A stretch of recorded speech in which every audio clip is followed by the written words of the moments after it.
नमस्कार, news file की दुनिया में आपका स्वागत है। मैं हूं आपके साथ सौरभ अरंता। मैं हर दिन आपके इस चैनल पर आपके लिए देश दुनिया की बड़ी सटीक और सही जानकारी के साथ खबरें लेकर आपके बीच आता हूं। अगर आप सही न्यूज के साथ अपडेट रहना चाहते हैं तो न्यूज फाइल चैनल को तुरंत सब्सक्राइब करें। चलिए अब खबरों की शुरुआत करते हैं। एक ऐसा बादशाह जिसने अपने ही पिता के खिलाफ बगावत कर ली, एक ऐसा शासक जिसके दरबार के बाहर लगी थी अन्याय की जंजीर, लेकिन लोग उसे इतिहास में न्याय प्रिय राजा बताते हैं। उस जंजीर को खींचकर कोई भी आम आदमी सीधे बादशाह तक नहीं पहुंच सकता था।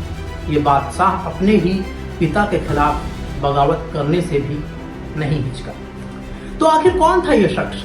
न्याय प्रिय बादशाह या सत्ता के लिए कुछ भी कर गुजरने वाला शासक? ये कहानी है मुगल सम्राट जहांगीर की। जहांगीर का असली नाम नूरुद्दीन मोहम्मद सलीम था।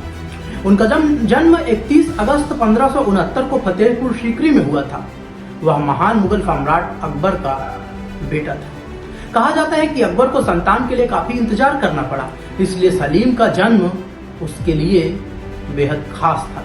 लेकिन जैसे जैसे सलीम बड़ा हुआ वैसे वैसे उसके और अकबर के रिश्ते खराब होते गए। इतना ही नहीं, सलीम ने अपने ही पिता के खिलाफ बगावत कर दी और खुद को बादशाह घोषित करने की कोशिश की। यह मुगल इतिहास का एक बड़ा और चौंकाने वाला मोड़ था।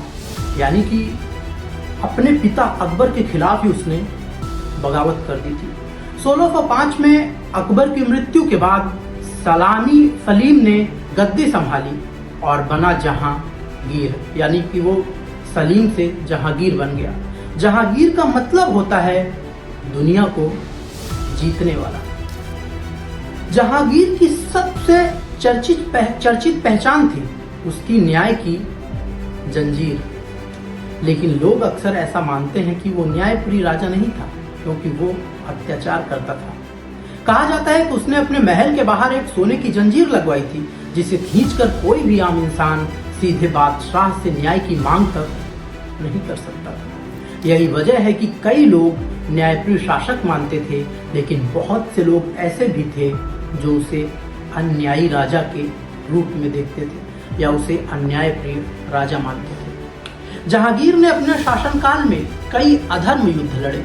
मतलब उसने कई राजाओं के साथ युद्ध किया जो न्यायप्रिय और तर्क संगत नहीं था, यानी कि धर्म के खिलाफ था और अधर्म से लड़ा हुआ गया था। सबसे पहले मेवाड़ के साथ संघर्ष, राजपूत शक्ति, कांगड़ा किला अभियान, दक्षिण भारत में मुगल प्रभाव बढ़ाने की कोशिश। हालांकि वो खुद अपने पिता अकबर जितना शक्तिशाली नहीं माना जाता था, लेकिन उसके शासन में मुगल सेना सक्रिय रही। जहांगीर के शासन की एक और बड़ी बात थी उसकी पत्नी नूरजहां का बढ़ता प्रभाव। इतिहासकार मानते हैं कि नूरजहां का दरबार और फैसलों पर काफी गहरा असर था। क्या असर था?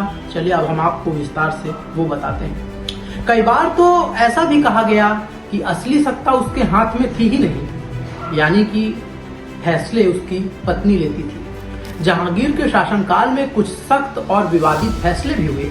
सबसे चर्चित घटना मानी जाती है गुरु अर्जन देव की मृत्यु 1606, जिसे इतिहास में अलग अलग नजरिए से भी देखा जाता है। इसके अलावा अपने ही बेटे खुसरो की बगावत को कुचलने के लिए जहांगीर ने कठोर कदम उठाए। मतलब अपने बेटे के खिलाफ ही उसने सख्त कदम उठाया।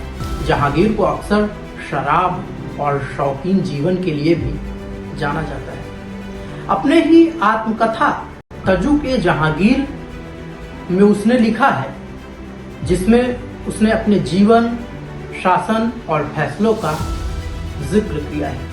जहांगीर की मृत्यु 1627 में हुई। उसके बाद उसका बेटा शाहजहां मुगल सम्राट बना। एक ऐसा बादशाह जिसने न्याय की मिसाल तो न्याय तो नहीं पेश की, लेकिन अन्याय और सत्ता के लिए सख्त फैसले जरूर लिए। एक ऐसा शासक जो अपने पिता के खिलाफ भी खड़ा हुआ और अपने बेटे को भी नहीं बख्शा। यानी कि ना तो अपने पिता के साथ उसके रिश्ते अच्छे थे, ना ही अपने बेटे के खिलाफ उसके रिश्ते अच्छे थे। सबके खिलाफ उसने बगावत कर दिया, इस डर से कि क्या कहीं मेरा बेटा राजा तो नहीं बन जाएगा। अब सवाल ये है आप उसे किस रूप में देखते हैं, न्यायप्रिय बादशाह या सत्ता का सख्त खिलाड़ी? ये बात हम आप पर छोड़ते हैं। अपनी राय कमेंट्स बॉक्स में जरूर बताएं। देश दुनिया में क्या चल रहा है, अगर आप सही न्यूज के साथ अपडेट रहना चाहते हैं तो न्यूज फाइल चैनल को तुरंत सब्सक्राइब करें, लाइक शेयर और कमेंट्स भी करें। नमस्कार।